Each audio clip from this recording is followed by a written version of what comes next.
Welcome to the Human Capital Innovations Podcast, your go-to source for personal, professional, and organizational growth and development. We hope you tune in often for all things people management, organizational development and change, organizational leadership, and social impact related. Maximize your personal and organizational potential with Human Capital Innovations Podcast.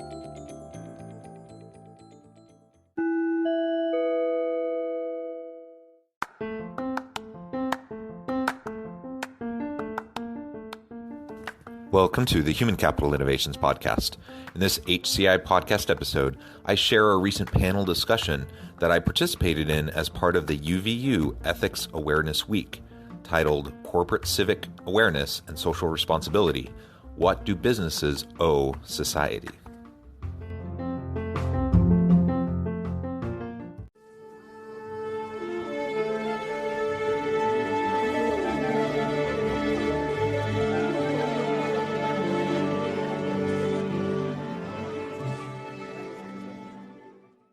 Hello, everyone. I'd like to welcome you to our session from the Woodbury School today. We're going to be talking today about corporate social responsibility and some of the issues around what businesses owe to society. And so just wanted to start off and quickly introduce our panel that's here today. So my name is Jeff Peterson. I am currently serving as the faculty and curriculum director for the MBA program, and was formerly the chair of the organizational leadership department. And ethics and teaching business ethics has been a big part of my career here at UVU. I've been here about 13 years. And so this is an area that I care deeply about. We also have Angela Schill. So Angela, would you just briefly introduce yourself? Sure. Hi, I teach here at UVU. I've been here about a year and a half. I teach organizational behavior, and I'm in the organizational leadership department. And I have done a lot of research on different areas in disability studies, and how that kind of plays into this topic on ethics is where I'll be focusing today, and means a lot to me as well. Great. Thank you, Angela. And we also have Jill Jasperson. So Jill, would you introduce yourself? Hi there. I have been in the Woodbury School of Business for over 20 years and have taught different classes. I started out in the legal studies department, and it has been being sunsetted now. And so moved to accounting, and now I'm in organizational leadership. I've been involved with ethics for quite a while. I was the assistant director at the Center for Study of Ethics in 2009 and 2010, I think through 2012. So I worked with David Keller at the time. Anyway, I attended a corporate social responsibility conference actually in Geneva, Switzerland, at the UN building. It was very interesting. I teach currently what's called individual action and corporate social responsibility, which I guess you can consider it a business ethics, but I teach quite a few sections of that now in the organizational leadership department here. So I am in the same department as these two wonderful people, and it's really an interesting subject. Great. Thank you, Jill. We'll also be joined in just a little bit by John Westover. So John is the current chair of the Organizational Leadership Department.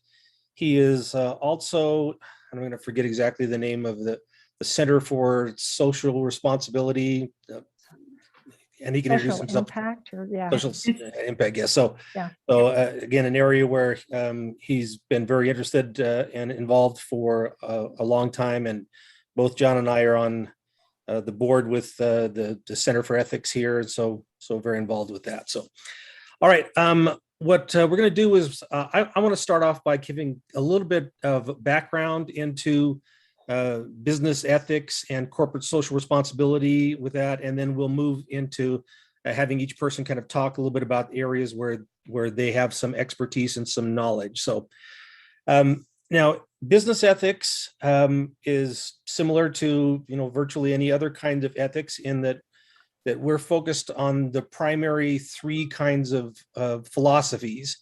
So the first being utilitarianism, which is often called consequentialism or ontology, the idea that we judge something as being moral or ethical based on the consequences of what it is. So if something has positive consequences, then that would be the moral thing to do. And again, the underlying idea being that that which produces the greatest good for the greatest number of people is the most ethical thing to do.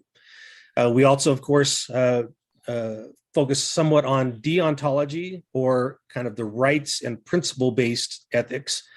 So this idea that, regardless of what benefits might come, people have certain kinds of rights that should not be impinged on.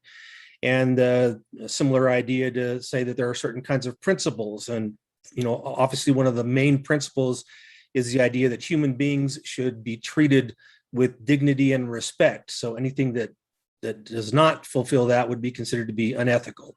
And then the third area, of course, would be virtue ethics, which is the idea that there are certain virtues that we should be striving towards. And so we should identify what those virtues are. And being inside of an organization is going to influence the kind of a person that you become, and has that influence. And so we should pay attention to those things. So those are three areas that strongly influence business ethics. However, in business, I'd have to say that probably the main focus in business tends to be much more on kind of utilitarianism. So most arguments in business kind of come from that idea of this is what's best. There are a number of things that do hit on the idea you have certain rights, and so we need to uphold those rights. And virtue ethics comes up not nearly as much as it probably should, but that's kind of where. So I want to just give a little bit of background into a couple of the philosophies behind corporate social responsibility. And then we'll, like I say, we'll get into some of the more nuanced flavors of this as we go. So corporate social responsibility, or CSR, is that area where we're looking at what is the proper role of a business in society. So what do we owe society? How should we act? What are our responsibilities and our duties, and those kinds of things?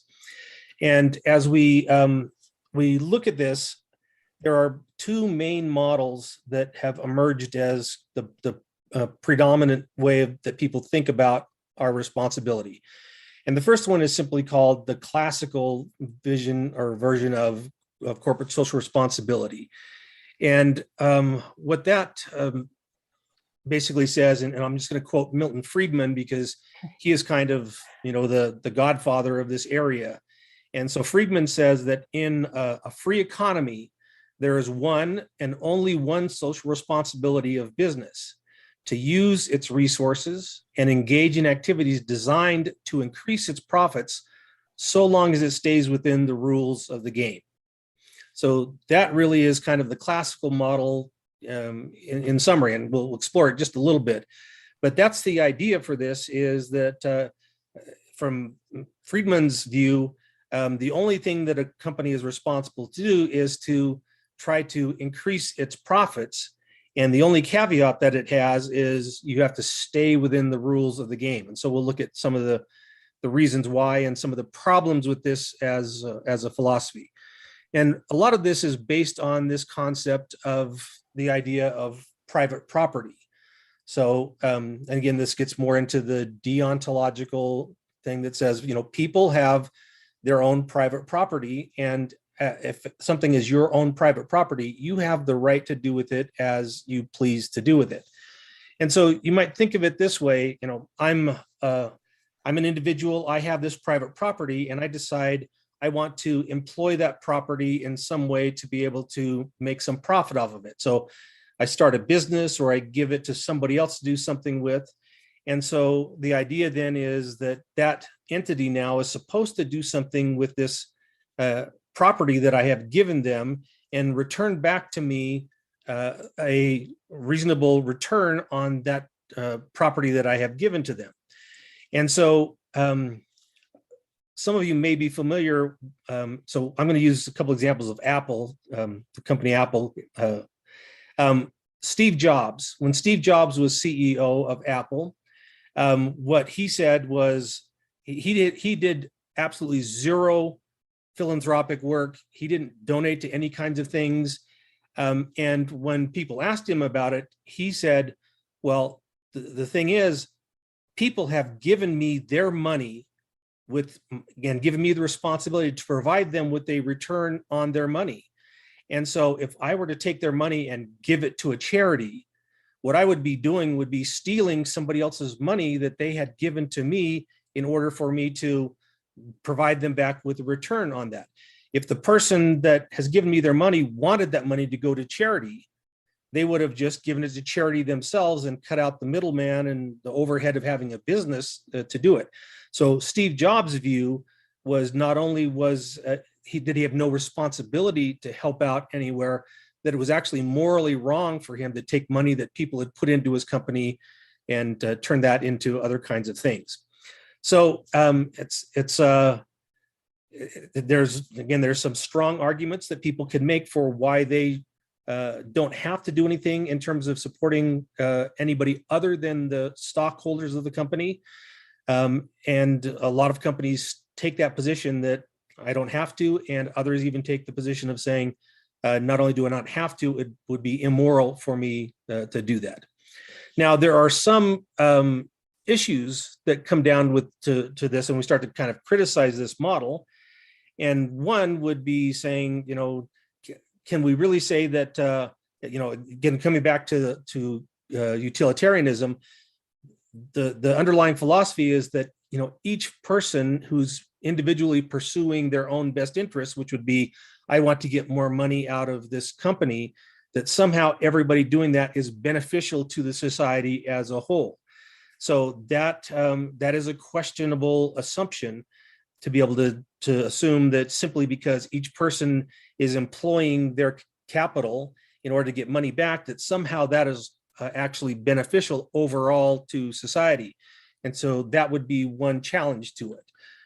Another challenge to it is this idea that, private property has, kind of no limits. So yes, people have a right to their own private property, but that right is not an absolute property or right. So for example, my right to using my property is constrained by other people's rights. So I can't do certain things on my property because it would impact other people's property rights and other things like that. So there are some limitation to the rights that stockholders have.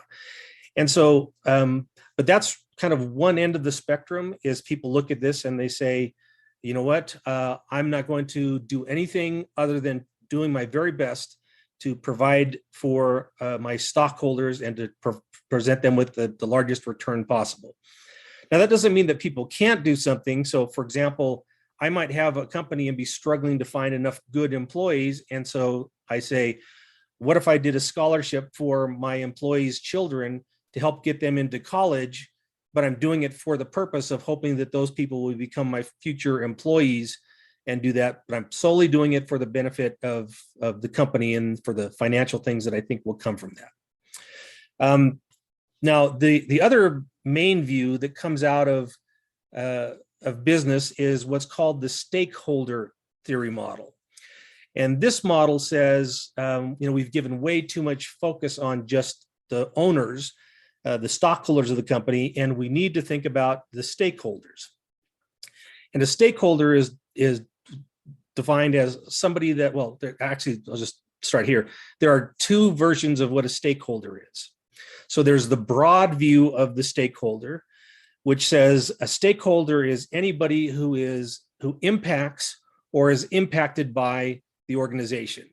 So from that standpoint, you would say, society and government and the community that you're in, your employees, the stockholders are still part of that, the customers, all of those people are part of the stakeholders. The narrow view of stakeholder theory says a stakeholder is anybody on whom the company has to rely. So the company cannot survive without that person. So that would narrow it down to say, well, it's just the customers and the employees, and the managers and the shareholders.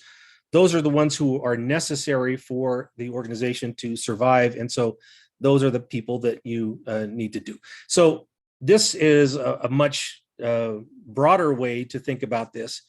The unfortunate thing about this one is when we start to look at this, is stakeholder theory doesn't really give us any guidance into how to balance these. Because ultimately in stakeholder theory, the idea is you're not just going to focus on the shareholders, you're going to focus on all of these different people, right? But if I pay my employees more money, that's money that comes out of the pockets of my shareholders. And so how do I figure out what I owe my customers versus my employees versus my shareholders? So there really isn't any kind of guidance that comes from that. But this would be the area that kind of opens it up, where a company says, we are part of a community. We live in this community. We should not be polluting the rivers here, even if it's legal for us to do it. We should be trying to build schools and help people out and all these kinds of things, simply as part of our large range of stakeholders that we're involved with. But that hopefully gives you a little bit of a sense for kind of the range of views that you can have in business.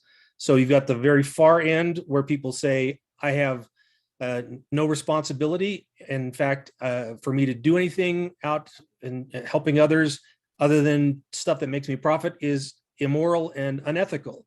And people on the other side who say, we need to consider everybody that could possibly be impacted by this company, and we have a responsibility to those people to try to help them out and to balance their needs so that we don't take advantage of our community to provide for the shareholders in that.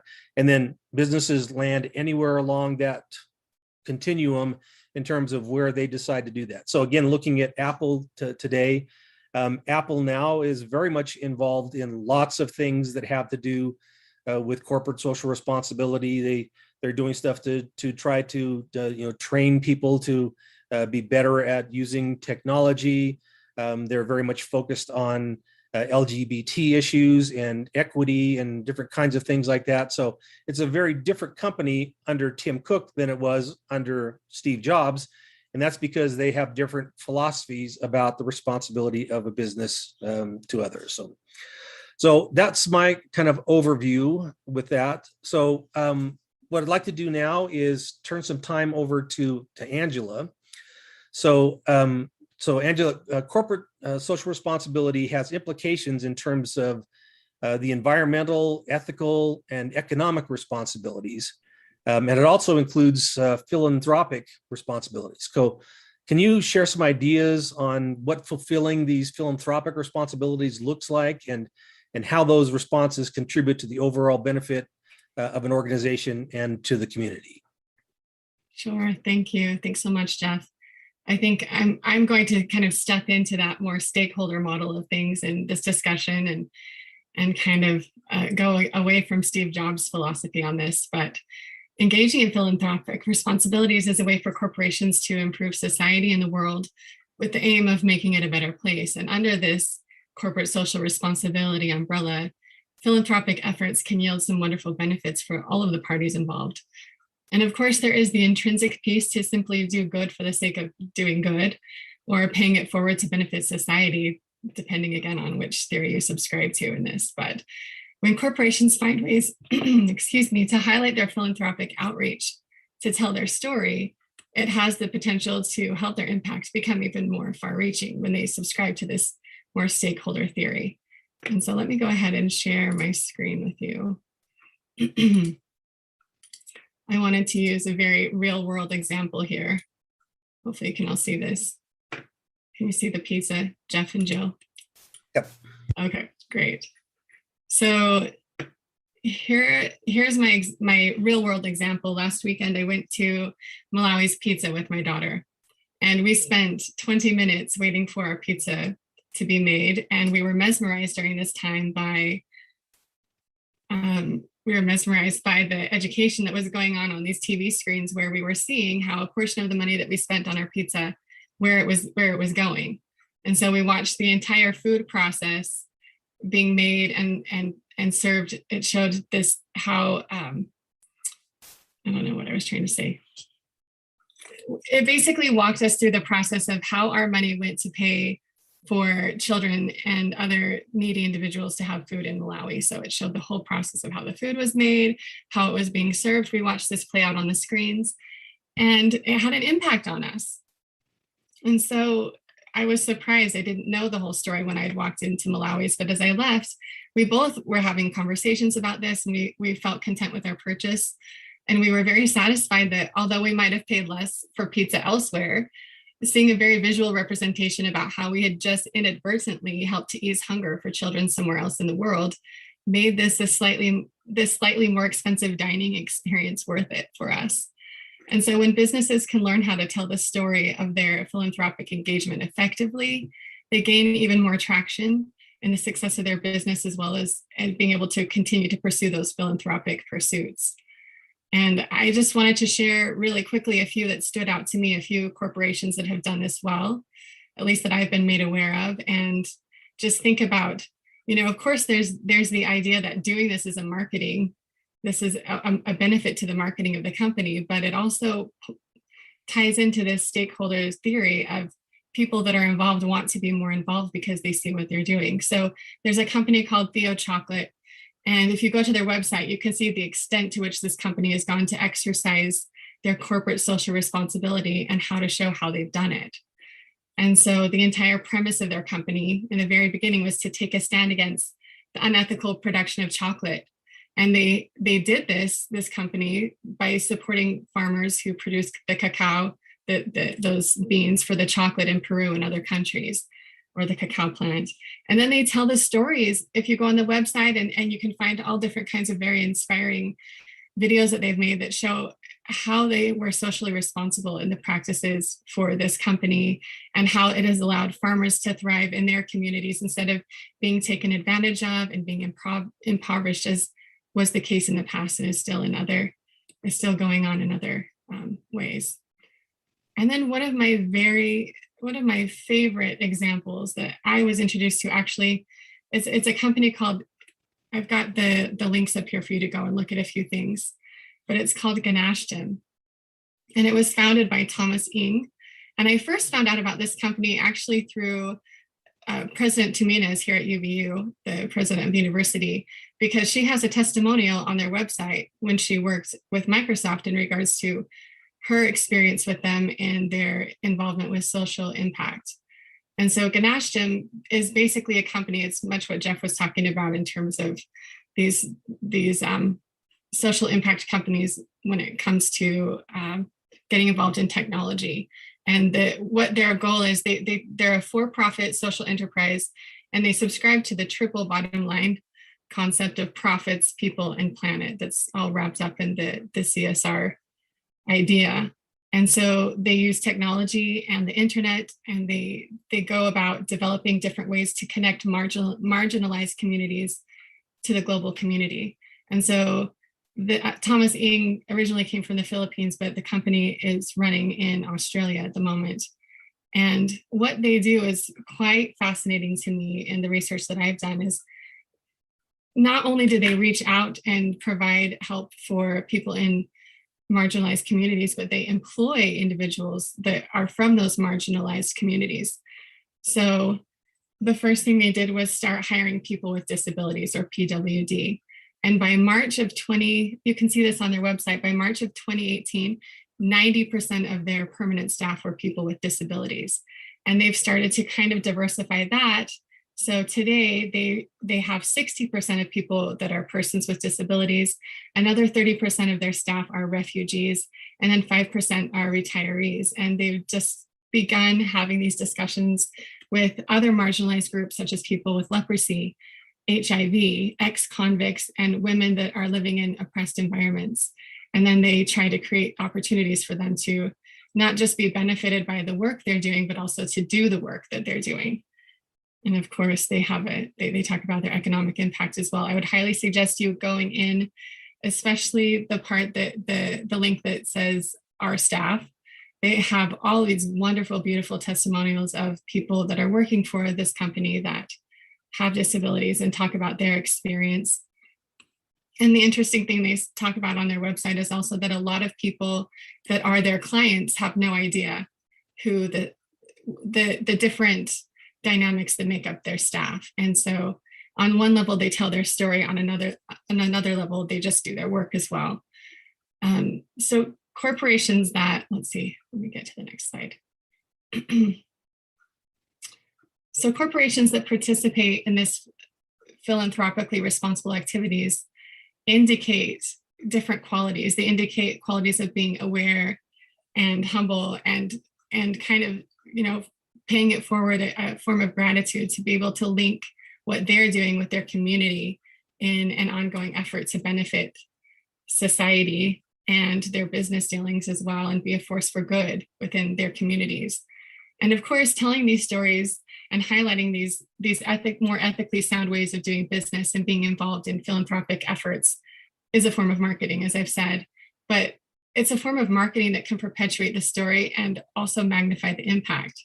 So beginning with highlighting their efforts or telling their story, this draws in more customers, satisfies stakeholders, and invites them to participate. And then as they have this additional participation, their business grows with awareness. And I'm sure you can think of a lot of companies who have done this. Starbucks is one that does this in a lot of different ways. And kind of like Jeff talked about, they're known for coming up with scholarship opportunities for their employees.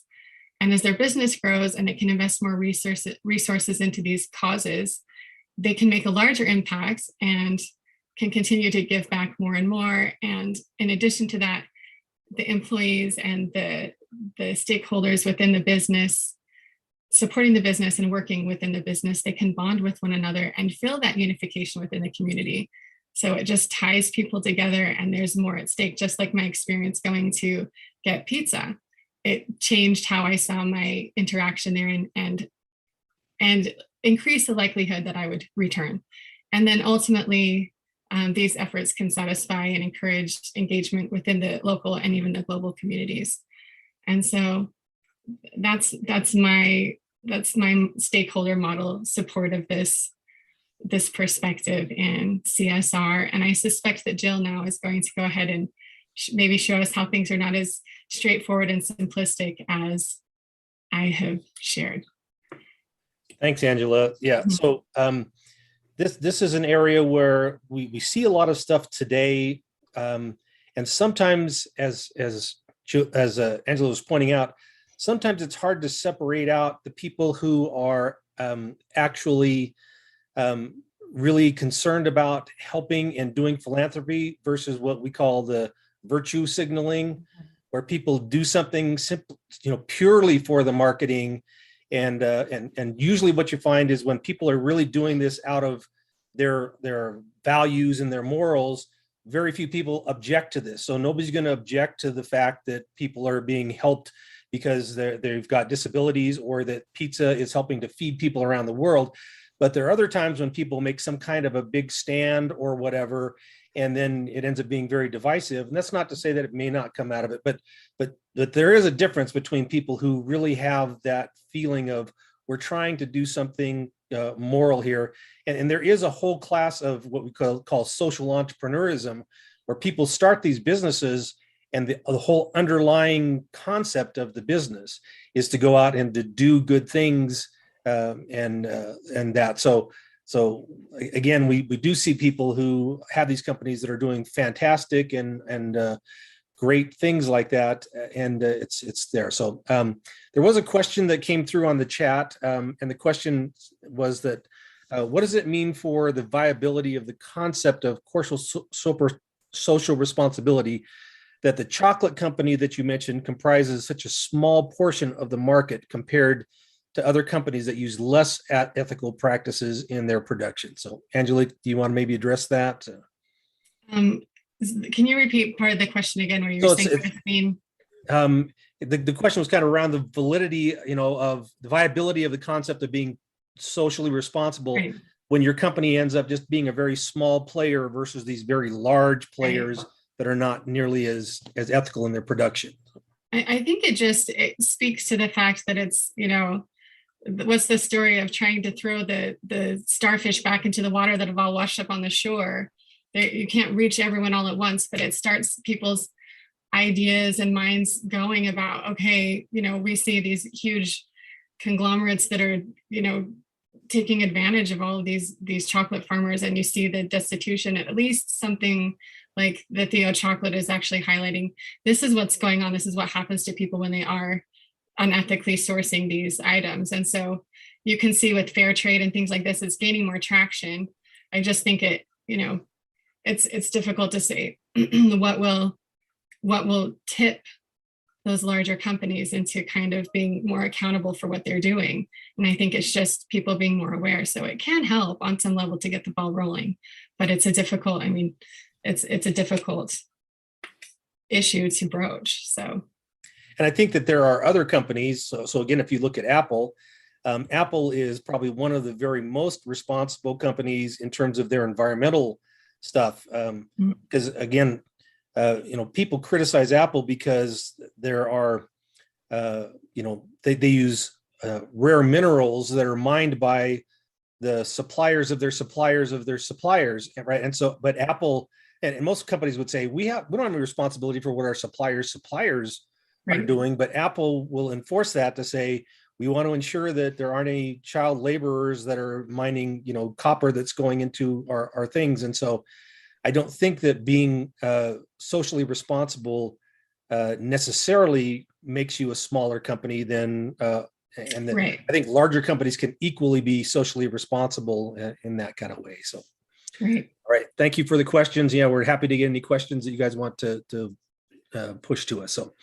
So Jill, obviously there are some legal aspects to corporate social responsibility and through the past. So maybe you could, as our resident lawyer and legal expert here, share a little bit about what are some of the legal aspects of CSR? That's right. Let's look at that. First, I want to speak to Angela for a moment. I went on an MBA trip a couple of years ago, and one of the projects was coffee and coffee beans, and having a good way, reliable and virtuous way of obtaining those coffee beans. And so that's what one of our student groups at UVU worked with, one of those groups. So I thought that was interesting that they were trying to find that. And then the other thing I wanted to mention is I did a faculty development in Australia, and they used for one whole nonprofit, they used PWD people. It was so sweet to see all these people with disabilities working on all of these different projects. It was wonderful. Just wanted to add that. So let me share my screen with you guys, my PowerPoint.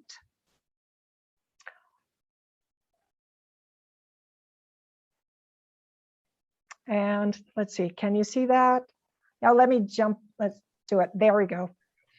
Okay, so these are some legal cases that I have found, and I want to talk about them a little bit. Let me see if I can. So, see if I can go to the next.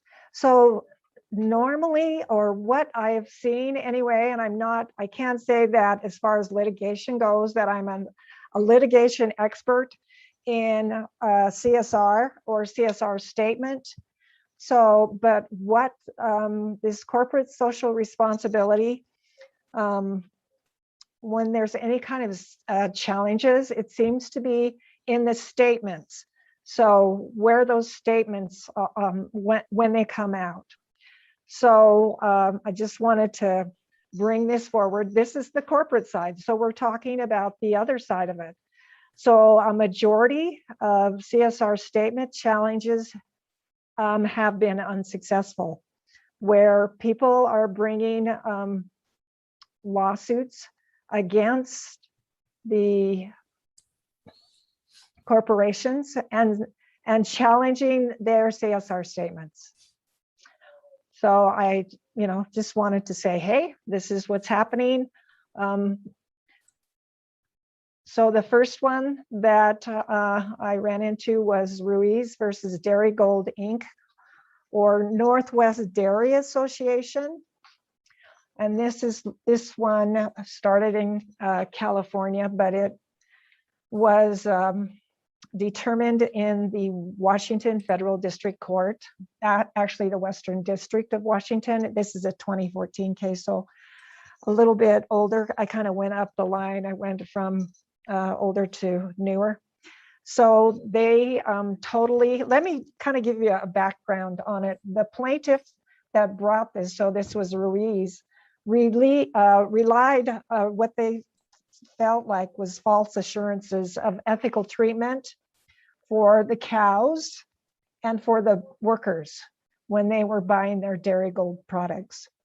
So what they were asking for was reimbursement for the monies paid for the Dairy Gold products and damages, and also injunctive relief to stop them from doing any kind of further bad acts. So, because they learned about wage and labor lawsuit from some of the workers, they were concerned about that. And also they showed pictures of sick cows and they were being milked, and they were very concerned about that, about milking of sick and injured cows. And they had, like I said, had pictures of that. But what it came down to, basically the court examined each of the challenges. There was more than one.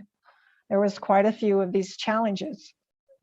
And looking just at the statements themselves, these CSR statements, the court found that those statements were aspirational. So they weren't false in any type of material respect, and it was dismissed. Those challenges were dismissed. And so Dairy Gold, basically they had a motion to dismiss, Dairy Gold did. And so they basically won their lawsuit for that one. And Ruiz was denied any kind of, and so she was a customer and bought Dairy Gold. And then also became, I think she also had some friends, or became, she was either notified maybe by friends or I don't know if it was family or whatever, but that there was some worker issues as well. So she felt as a Dairy Gold customer that she, as that type of customer, could bring that challenge, and she did do that. However, it was dismissed. So that is the first case on corporate social responsibility, those statements that they had. The next one, so I got three cases here. So the next one is Bondali versus Yum Brands Inc. So this is not only, it went to a federal court, a federal district court, it was actually appealed from the federal court to a federal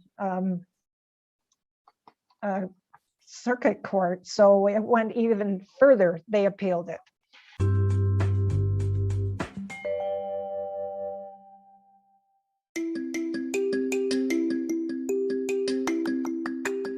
I'm excited to announce the publication of my new book from HCI Press, Bluer Than Indigo Leadership, The Journey of Becoming a Truly Remarkable Leader. Early in my adult life, I learned about an Asian proverb that translates as bluer than indigo. If you think about the color indigo, it is a brilliant, deep, and vibrant blue, what some would call the bluest of blues. To have something that is bluer than indigo is rare and truly remarkable. Contrary to popular myth, there is no one-size-fits-all or cookie-cutter approach to effective leadership. There's no silver bullet, no secret sauce, no go-to model that will solve all of our problems. The truth is, great leaders have all had their unique strengths and flaws, and have all had to discover and then pave their own distinctive path in their life's journey to fulfill their leadership potential.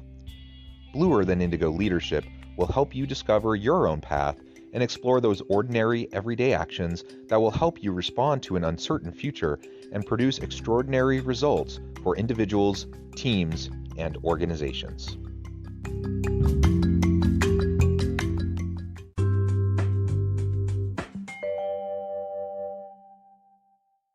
So this federal appellate court dismissed the CSR charges. So, and let me give you a background a little bit on that. The Yum Brands Inc., that particular, so they weren't a big, I mean, I don't know, I haven't heard of them. They own basically some Taco Bells and Kentucky Fried Chicken restaurants in Kentucky, I believe. That's where Sixth Circuit is. So some of the batches of the chickens that they were using, I think this kind of, well, it may have related to Taco Bell too, but I kind of thought it would be more for Kentucky, the KFC. So batches of chickens from some of their suppliers were tested positive for drug and antibiotic residues. So and there were some other things too, but I think that was some of the stuff that occurred. They did eliminate those inferior suppliers. There were a lot of different suppliers that they, of course, if you're feeding a lot of people, you got to have a lot of chickens, you got to work on a lot of different things, and they had a lot of different suppliers. So those CSR charges were also dismissed. And this is what the court said: when the suppliers do not abide by the company's standards, doesn't mean that the company, so that Yum doesn't have a standard. That doesn't mean that. Sometimes they get some bad chickens or whatever, and they can't really, they try their very best, is what he was saying. Another thing, well, and this is an appellate court, so there's more than one. The code of conduct is not a guarantee. It is, it's just, again, an aspirational statement. So, and that's what they had under Yum, this smaller corporation, that they had this code of conduct that we're, going to have the best chickens we can have with good health or whatever, but it's not a guarantee. And one of the things that was brought that I thought was kind of interesting is these judges, and the judge that wrote this particular thing said to treat the code of conduct as something the company will do instead of aspire to do would turn the purpose of the code of conduct on its head. So I thought that was also very interesting. So another dismissed charge. Here's the last one, and we're probably familiar with maybe you're not familiar with Dairy Gold or Yum Brands, but I think all of us know about Costco. So this was brought in the Northern District of California, Federal District, in 2017. So let me tell you a little bit about that. And that is, there were allegations that Costco sold prawns that were farmed. Basically, it was in Thailand and Malaysia and Indonesia, etc., where the supply chain was tainted, or tainted by what they said was, and these are allegations in the actual lawsuit, tainted by slavery, human trafficking, and other illegal labor practices. So those were the allegations, that basically Costco sold those prawns with those kind of supply chain type of background. This was more of a technical case, I would say, because the federal district court was not happy when Sued, I don't know how to pronounce it, brought their initial case. Her initial case, she had to go back and amend it. So to make sure that she had done something technically wrong, so the attorney went back and they amended it. But in the end, it was because of lack of standing meaning that she didn't have meaning she not necessarily had bought those prawns or anything. I think she had bought them after the fact. Also, there was a failure to state a claim on this particular lawsuit. The plaintiff, Sosa, did not rely on the website where it talks about these, basically these CSR statements. And there was, and so what happened basically is they would not allow another amended order to dismiss. So they just said, hey, you're going to fail anyway, so we're just going to dismiss this charge. So like I said, it was more of a technical thing than anything, but there were a lot of problems, as you can imagine, with these types of things. They are going to be kind of technical. So a few CSR statements have survived.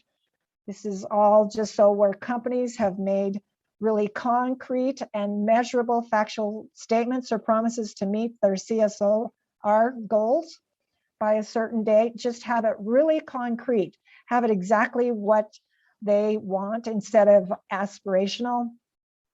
Then they will definitely, those CSR statements will survive and they'll be able to go to court and probably not be dismissed. So my last slide is, if you are a business that are looking to minimize your liability and any kind of litigation, don't ignore that CSR at all. Don't ignore that. It's something that is really important. So use disclaimer language, however, with CSR statements if you want. Employ aspirational language, as some of these other companies did with their CSR statements. Carefully locate where you put your CSR statements. Are you going to put them on your website? Are you going to put them, in your shareholder statements? Where are you going to put them? Are you going to put them in the SEC? Where are you going to put them? Carefully locate where you put them. Use estimates and approximations with your CSR statements. Also, when you're educating your employees, basically the education, meaning what kind of litigation and legal risks that you may be, risk management. Make sure that you do that and give that training to those employees responsible for CSR.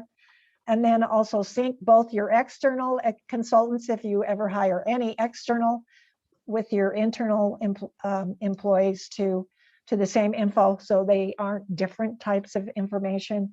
And then make sure that your statements are actually accurate before publication. So anyway, that's just kind of a legality type of way of looking at things. Let me X out of here so that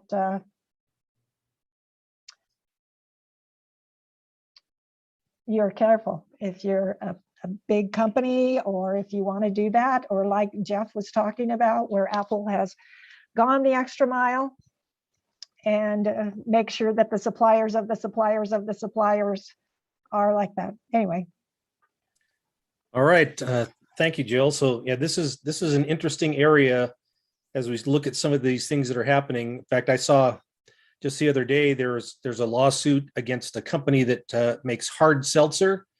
And what they were doing was they were including some saying that there's vitamin C in some of this stuff. And so they're now being sued over these claims. And so the one party says, well, there are regulations about what you can say to try to say that alcohol is in any way good for you. And so they're being sued for, so that's an area. And then you can look at things like Coca-Cola.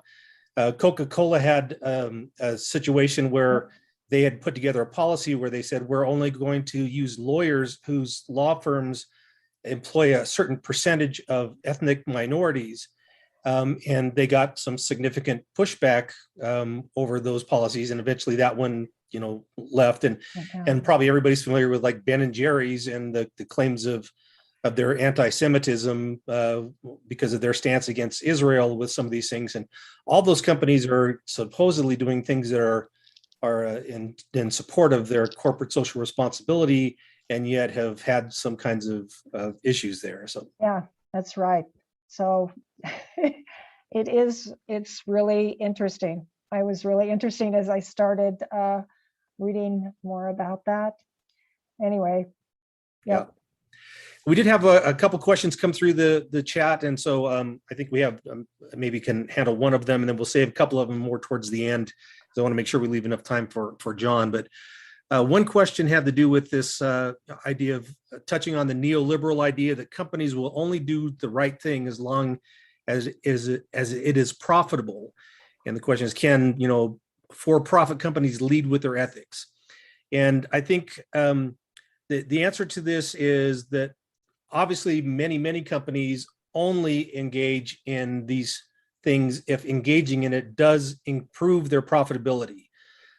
However, there are ways that companies can still do these things where the actual thing that they're pushing itself is not profitable, that it loses them some money by doing it. But one of the issues that it comes down to is, as Angela talked about, the triple bottom line, so at the top of the triple bottom line is profit, because if you're not a profitable company, you just simply will not survive.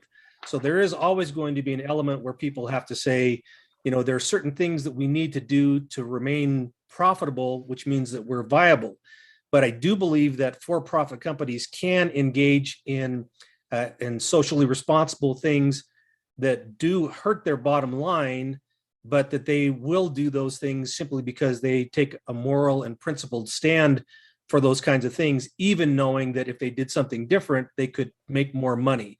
So it's a little bit more nuanced than to say nobody ever does anything if it's not profitable to them, because I think companies do when they have strong morals that kind of underlie that. So I don't know if anybody else would like to chime in on that topic or. Okay, so we now have Dr. John Westover. So John, I did briefly introduce you, but you might introduce yourself again so that you can do that. And then,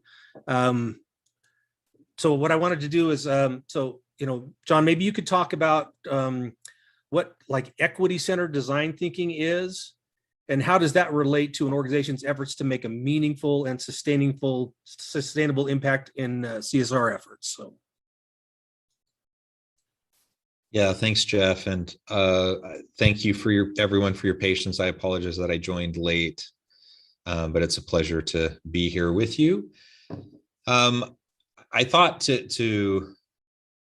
to respond to this question, or sorry, I guess I should start with a brief introduction. I'm a professor in the School of Business in the Organizational Leadership Department. I teach organizational development and change management, HR types of courses. I'm also the academic director of the Center for Social Impact. And so actually, to start to respond to the question that Jeff just posed, I thought I would talk a little bit about what we do in the Center for Social Impact in terms of the approaches that we try to take in responding to broader societal challenges and issues that we face. And in the Center for Social Impact, we use what we frame as the pathways of social impact, with this desire to understand broader social problems as entire holistic systems. So one of the questions in the chat, for example, was talking about how a philanthropic organization in beef oil industries, for example, can they really solve the problems associated with those industries? That's a big question. It's a big challenge. It's a big problem. And the reality is that only a philanthropic approach probably won't make the difference. And that's why we need to take a holistic systems approach to better understanding the types of challenges that face our communities. So in this Center for Social Impact, we use 6 pathways of social impact. One is direct service. Second is community engaged learning and research. The third is what we're talking about today, focusing on social entrepreneurship and corporate social responsibility, but there's also policy and governance, there's community organizing and activism, and there's philanthropy. And I think a lot of times when we talk about CSR, I think there's assumptions about what we mean by that. So in some people's minds, that means, the philanthropic arm of an organization, that's their CSR effort. And that certainly may be the case for some organizations. But the reality is CSR could encompass all 6 of those diverse pathways, different elements of them in an organization's approach to their CSR philosophy and practice within their organization. And regardless of the framework, regardless of, whether the 6 pathways framework that we use in the Center for Social Impact, whether that's what you use or you have some other framework, stakeholder capitalism, triple bottom line, like there's a bunch of different ways to think about it. But the reality is that we need to have a more holistic approach in trying to better understand these challenges. Otherwise, we're just going to play whack-a-mole in trying to stomp out one problem, and then we'll have unintended consequences that pop up in another area, and then we're just constantly chasing our tail trying to respond to each of those elements. And certainly there are really pressing, challenging social, economic, political, societal issues. And so the title of the session today, what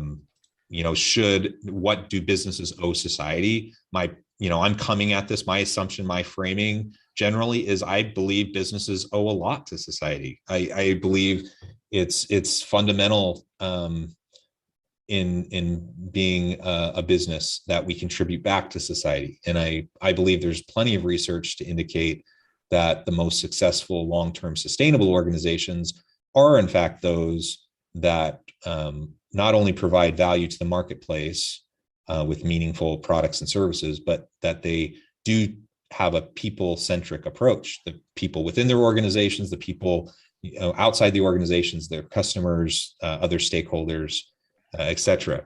And when we do that as an organization, then we can start to tackle some of the really complex, challenging issues, and we can give back to society as a whole. So that's my kind of underlying assumption and foundation for what I'm about to say. So all of that said, getting back now to Jeff's main question about equity-centered design thinking.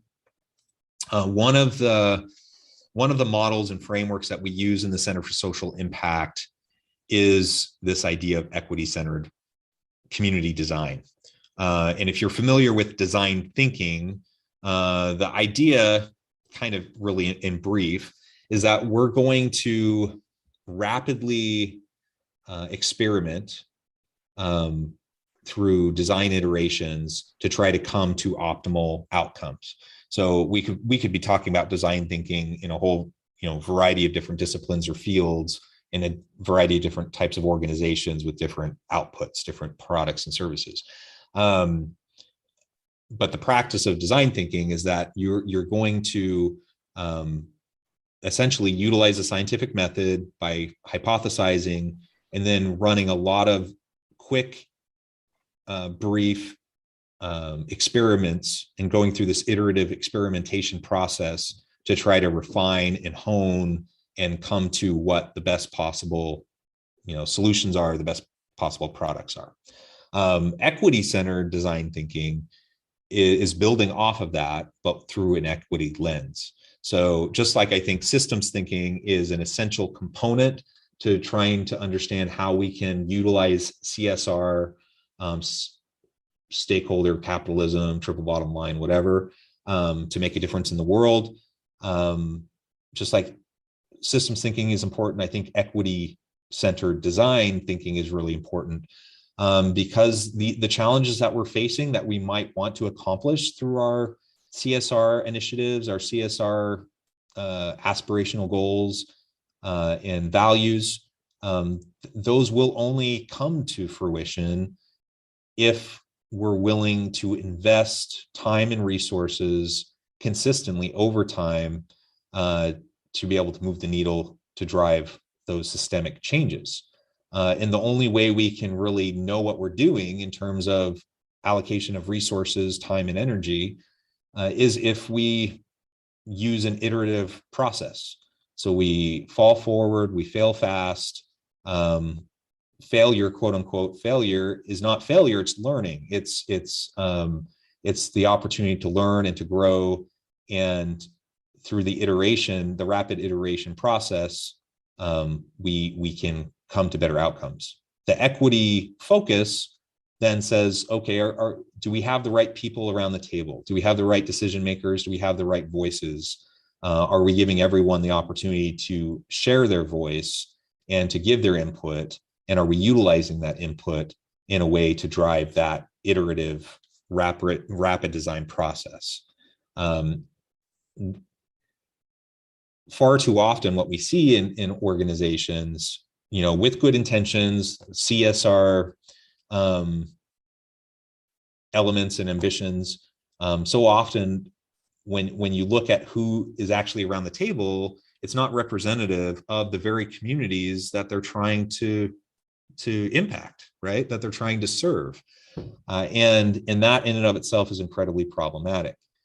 So coupled with this idea of equity-centered design thinking, then we have to consider, how are we leaning on a diverse set of stakeholders, lived experience and expertise, and how they're approaching the challenges and problems that we might be trying to address through the initiatives in our organization. How are we trying to give them a voice? And also, how are we going to avoid doing harm in the communities, recognizing that sometimes our very best intentions can, in fact, have negative unintended consequences. So that was probably a little bit too much to kind of wrap up all into one big, long-winded response, but those are some of the different kinds of framings that I use as I think about that question. Thanks, John. So you did mention a little bit about kind of systems thinking. So is there more that you could expand on about kind of how systems thinking impacts CSR approaches? Yeah, I guess I'll reiterate that the only way that we're going to tackle complex societal problems is through complex holistic solutions. And I think we're naive and fooling ourselves if we think, there's a simple solution to a complex problem. If there was a simple solution, we would have already figured it out and we would have resolved the problem, right? But we have these perplexing, challenging issues that seem to just get more and more complex, messy, and nuanced over time, not less so.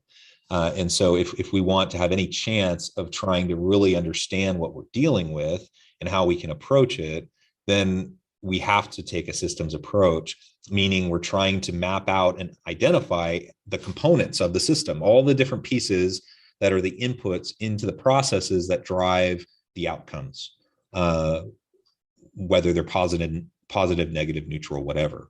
So you can think of a biological system, our bodies, right, are a series of biological systems. Those systems produce particular health outcomes. Sometimes they're good, sometimes they're bad, whatever.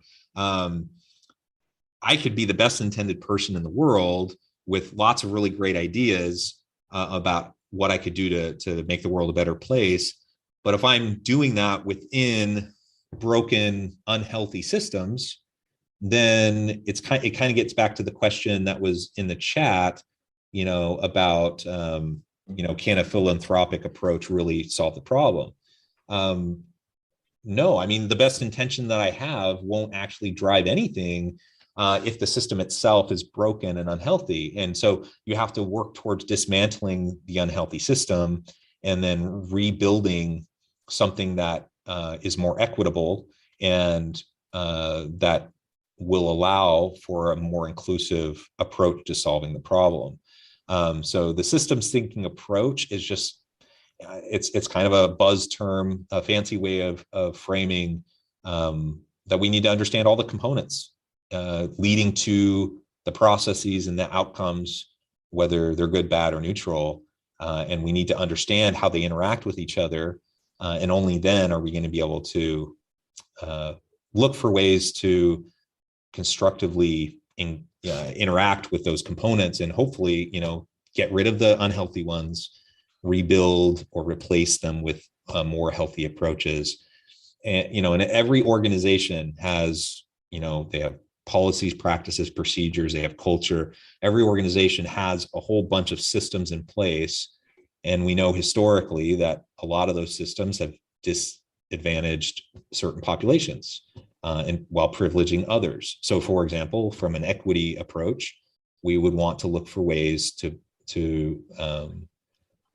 allow for more opportunity that will get those voices around the table, and then you can start to have better approaches to solving the challenges that you're facing.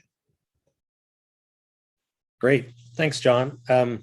So I think we do have a couple questions here in the chat. So again, if anybody, the rest of our time, we're going to just kind of answer any questions that come up. So I'm going to read this question. It's a little bit long, but I think it's a good question. So, and the question is, so what are the ethical implications of pro-industry policies such as ag-gag laws? So by ag-gag, those are ones that, like in the agricultural industry, where there are laws that prevent people from whistleblowing and informing on that. And then it goes on to say, are there certain industries within which the concept of corporate social responsibility cannot operate? And they say, for example, my children's future opportunities are limited because of the climate impacts of production of certain industries like beef or oil, and would competition that is more philanthropic really solve the problems that are inherent to production within many industries? So anybody want to take a first shot at that? So I'll go ahead and so I think John already mentioned the idea that some of these industries have large systems that keep things in place and make it very difficult for things to happen. However, I don't think that you can say that certain industries are kind of immune to the concept of social responsibility. And I think we even see that even in things like agriculture and that, where you have companies that are trying to push forward better ways of raising cattle and moving away from for example with chicken farming. There are some farmers who cut off the ends of their beaks and put them in little tiny cages or whatever, and so as part of their corporate social responsibility, other companies will say these are only free range chickens, and so they're raised in a much more kind of humane way with that. So I don't think that CSR can not operate within certain industries.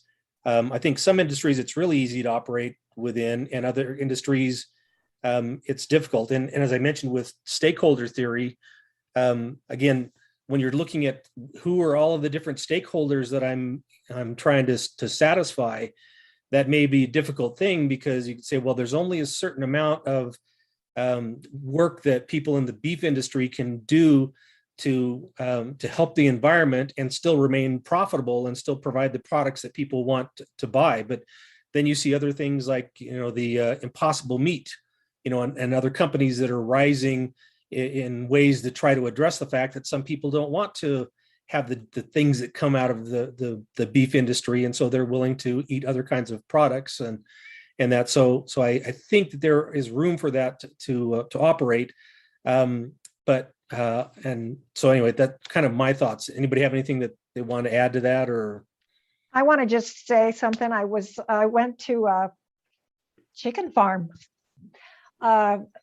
was visiting relatives, and they had a next door. One of the relatives had a chicken farm, and it was a free range chicken farm. And I wanted to see what it was like. So we toured the whole thing, and they were more free range. So they had more, instead of being in a little bitty, cage like they had found ways to make it a big, huge, they were huge warehouses. So they were not like flying all over, but they could get in and out, and they had long, huge tubes that they could, go in and out of. So I think it's just more of a innovation and creativity thing too, where you were talking about impossible meat and using free range. I think we just have to kind of expand our minds on stuff like that. And also just talking about some of this CSR stuff, All of the things that I talked about were food products. And a lot of times I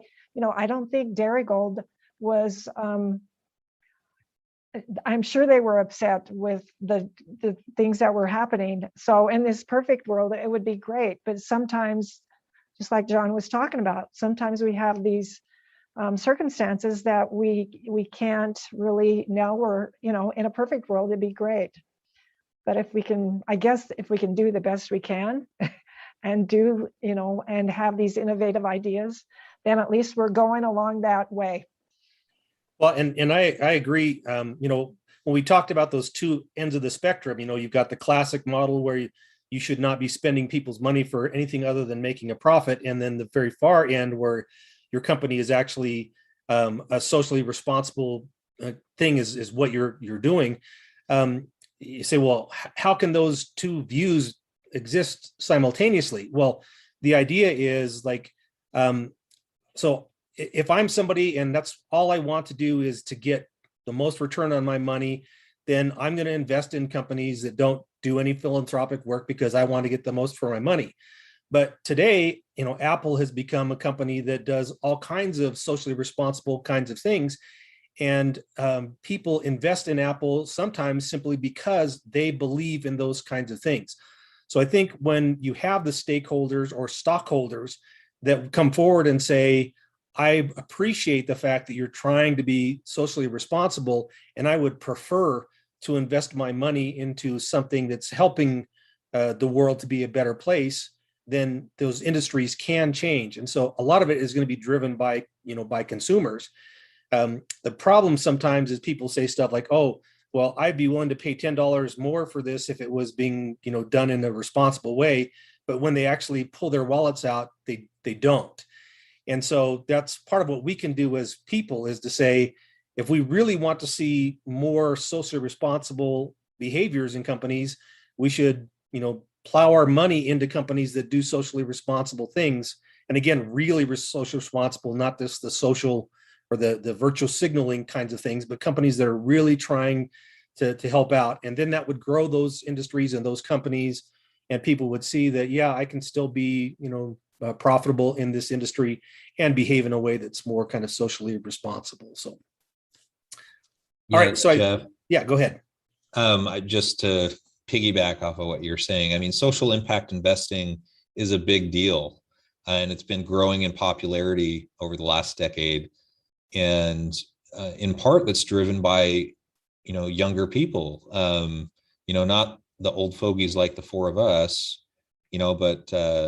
but our children and their contemporaries, younger millennials and Gen Z, they expect more socially responsible approaches in business. They expect, social impact investments that have positive outcomes for society. I think of my daughter, she turns 12 next week, but as a 9-year-old, she came home from school one day where they talked about how, the big ag and meat farming and how that all went down. And she came home at the age of 9 and made the decision that she was going vegetarian. She certainly didn't get that from me, because I love meat. And we still make, we still eat as a family and have meat on the table. She just made that decision and has stuck with it, even at that young age. And, I just see so many examples of that. Like people, to your point about consumers kind of putting their money where, to reinforce their values. I see that happening more and more with the younger people. And that's forcing companies, whether they want to or not, it's forcing them to respond. Otherwise, there's going to be boycotts and all the negative PR and all that kind of stuff is going to come about and going to hurt them. Great. Just a couple final questions as we're kind of wrapping up here. So one question is, how can stakeholders differentiate between actual instances of CSR and these mere virtue signaling? I don't know if anyone really can.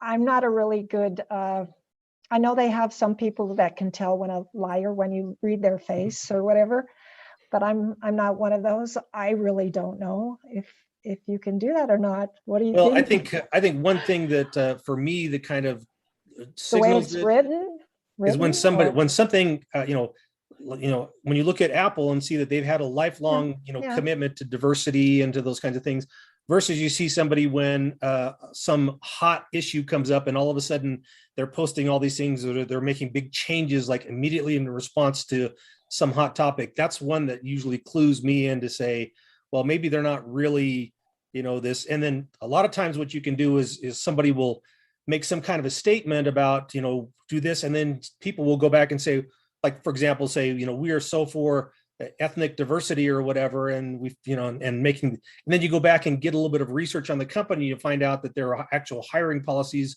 are not particularly good to minorities or whatever. And so that's often what you find that tells you it's virtue signaling, is somebody's not actually living these kinds of things. They're simply putting out a press release or doing something on the kind of surface for that. So, and then the last, just to add to that really quickly, I think that you can do the research and you can follow kind of the paper trail of the company to see. I mean, I had the same thought when I walked into Malawi's Pizza. Is this just a video, or are they being held accountable that this is, you can do the research often. Yeah. And then the last question I think that we'll have time for is, can I just say real quick, Jeff? Go ahead, John. And time will tell. I mean, you brought up Apple. I think of like Patagonia. Yeah, I mean, they've actually, for decades, right? So you have, I mean, if a company who hasn't really been involved in the space, responds to some sort of a social outcry, or some sort of timely sort of thing, I guess we don't know. We don't know until we see if they put their money where their mouth is, right? If they actually will live the values that they're stating. In 10 and that years often, or something. So. Yeah, and sometimes that takes time to really bear out. Yeah. And then the last question here, and I know if people need to drop, they can drop it. It simply says, does the fact that change needs to be kind of consumer driven go against the idea that executives can be ethics driven? So again, my view is that those are not necessarily mutually exclusive, right? So definitely every company is going to look at stuff and say, if we're getting pressure to do these kinds of things that will cause us to be more profitable, or not doing them will hurt us. Companies are going to do that whether they have ethical driven CEOs or not. However, there are still other ones who are going to simply say, well, this is the right thing for us to do. But it certainly doesn't hurt to let companies know, these are things that I care about, and I don't want to buy your products because I just discovered that this is going on, and I would, appreciate if you would do something different. That can help companies who are a little bit more, resistant to it, or even give ethical CEOs more kind of fodder to be able to go back and say, this is what people want anyway. We should be just doing this. So. Well, and I'll have to just put in the legalistic side that there's a lot of shareholder proposals during shareholder meetings. And those are more and more coming up and being discussed. And absolutely, they're going to change the outcome. Yeah. All right. So we are out of time. So I want to thank Angela, Jill, and John for being here and for sharing these ideas. So hopefully these were things that were helpful to you and kind of give you a little bit of perspective about how, the wide range of responsibilities that companies may or may not have to society, and kind of your ability to influence that, and how you can be part of this change to help us to be more socially responsible. So thank you, everyone.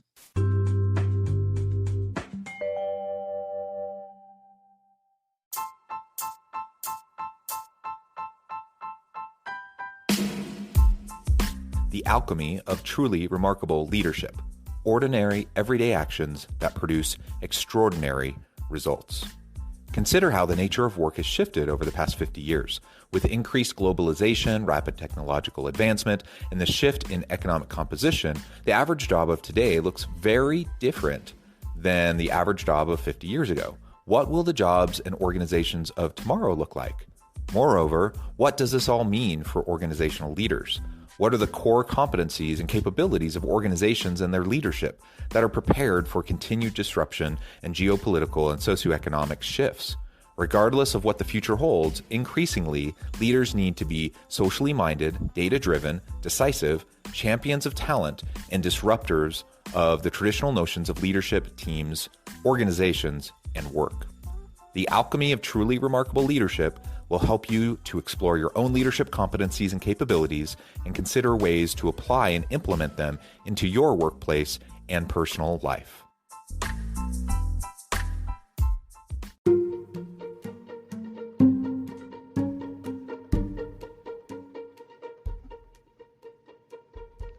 Check out Human Capital Innovations magazine, Human Capital Leadership. Human Capital Leadership is a free, interactive e-magazine with the mission to help individuals, leaders, and organizations find innovative approaches to maximize their human capital potential. We publish issues quarterly in August, November, February, and May. Take a look at the latest issue and let us know what you think.